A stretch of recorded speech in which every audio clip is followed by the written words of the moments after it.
త్రిపురాదేవి కథగా చెప్పుకుంటూ ఉన్నాము. మనకి ఇక్కడ రికార్డింగ్ నెంబరు 7 అన్నమాట. మనకి 6లో చెప్పారు, సంవర్తుల వారు నీకు ప్రశ్న వేయటం కూడా చేత కాదు, నువ్వు సరిగా అడిగితే నేను సరిగా సమాధానం చెబుతాను అనటం. దానికి చాలా షాక్ అవటం. పరశురాముల వారు తను చక్కగా మాట్లాడగలను అనేటటువంటి భావం ఉన్నవాడు, తన గురించి తనకు అభిప్రాయం ఉన్నప్పుడు అవతల వాడు నీకు ఏమి మాట్లాడటమే రాదు, ప్రశ్న అడగటం కూడా రాదు అన్నప్పుడు నిజంగా షాకింగ్గానే ఉంటుంది. అదే జరిగింది ఇక్కడ పరశురాముడికి.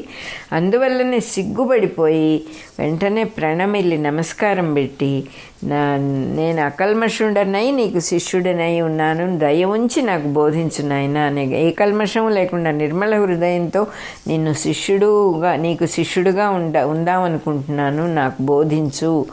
బోధనీయో వైశిష్య భూతం అకల్మషం. నేను అకల్మషుడనై ఏ కల్మషం లేకుండా ఏ నిర్మల బుద్ధితో నీకు శిష్యుడిని అవ్వాలనుకుంటున్నాను, నాకు బోధించవలసిందే అని చక్కగా సంవర్తుల వారిని ప్రార్థించాడు.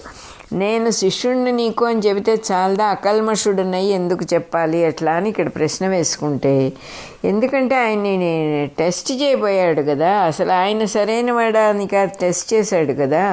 అందువల్ల నేను నిన్ను ఇబ్బంది పెట్టాలనో నిన్ను పరీక్ష చేయాలని కాదు, నాకు గురువు కోసం నేను వెతుక్కుంటూ ఉన్నాను.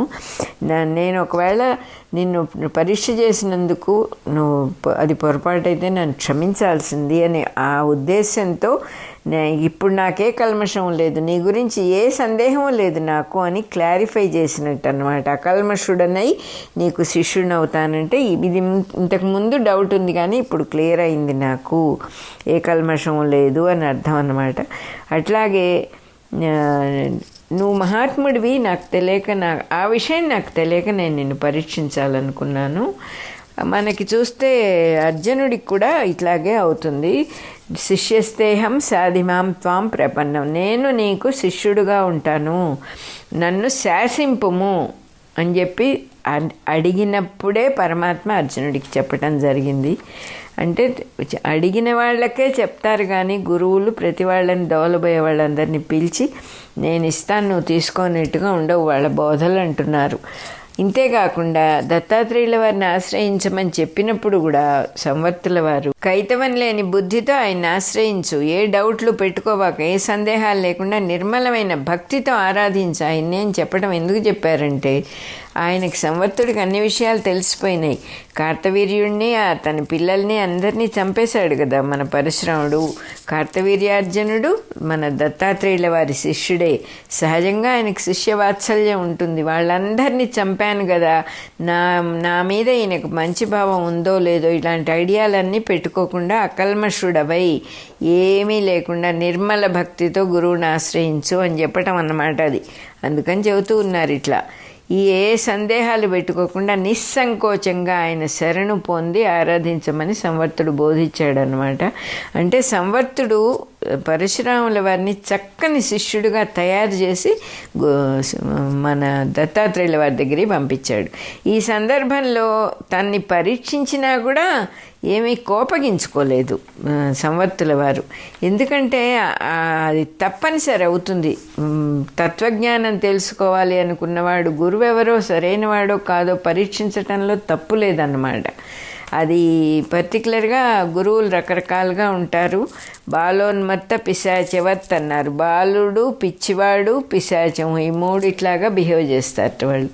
ఎందుకు ఇట్లా బిహేవ్ చేస్తారు అంటే వాళ్ళు బాలురలో ఉండే లక్షణాలు కొన్ని ఉంటాయి. చిన్నపిల్లలకి ఎలాగైతే బట్టలు వేసుకోకుండా సిగ్గు లేకుండా ఉంటారో ఆ లక్షణం ఉంటుంది. అలాగే పిచ్చి వాళ్ళలాగా అటు ఇటు ఎట్లా పడితే అట్లా ఉంటారు. ఈ పని చేస్తే లాభం, ఈ పని చేస్తే నష్టం అనే విషయం వాళ్ళకి తెలియదు. పిశాచాల్లాగా భయంకరంగా ఉంటారంటే ఓహో సభ్య సమాజంలో ఇలా ప్రవర్తింపకూడదు అనే నియమాలు వాళ్ళకే ఉండవు. ఒక స్వేచ్ఛగా సంచరించే వాళ్ళు, దేనికోసము ఏ పని చెయ్యని వాళ్ళు.